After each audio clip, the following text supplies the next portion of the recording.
counterterrorism, Joe Kent. He just resigned today. He said he can't support your conflict with Iran. What's your reaction to that? And did you? Well, I read his statement. I always thought he was a nice guy, but I always thought he was weak on security, very weak on security. I didn't know him well, but I thought he seemed like a pretty nice guy. But when I read his statement, I realized that it's a good thing that he's out, because he said that Iran was not a threat. Iran was a threat. Every country realized what a threat Iran was. The question is whether or not they wanted to do something about it. And many people, many of the greatest military scholars are saying for years that presidents should have taken out Iran because they wanted a nuclear weapon.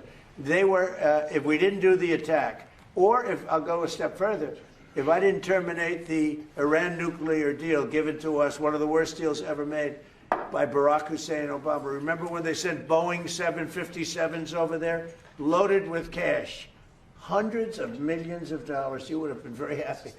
This was a wonderful. They sent hundreds of millions. People forget that. Does anybody remember? Right? You remember. Hundreds of millions of dollars in a Boeing 757. I think they had two of them loaded. They took the seats out and they put cash. And it was so much that there wasn't a bank in Virginia, Maryland, or D.C. that had any money left. They stripped them of all their money, put it into place, sent it to Iran, almost as ransom. That's not going to happen with Trump. And nobody ever did anything about it. Nobody ever said anything about it. Can you imagine if I did that? So they've been a threat for a long time. But they've really been a threat. If I didn't terminate Obama's horrible deal that he made, the Iran nuclear deal, you would have had a nuclear war 4 years ago.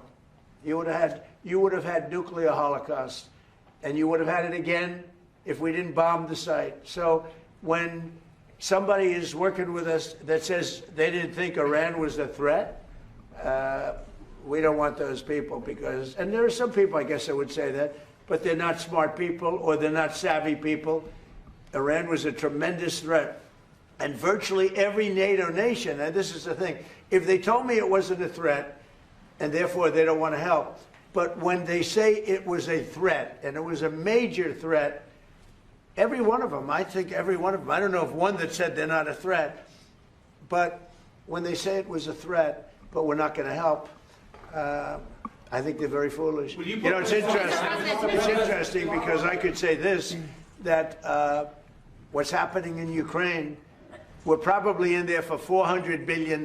We don't spend any money anymore. They buy it from us and they pay full price. But Biden gave them between $350 and $400 billion of equipment and cash. Someday they'll have to find out about the cash. And you could say that wasn't a threat, you know. We're helping them. So we helped them, and they didn't help us. And I think that's a very bad thing for NATO.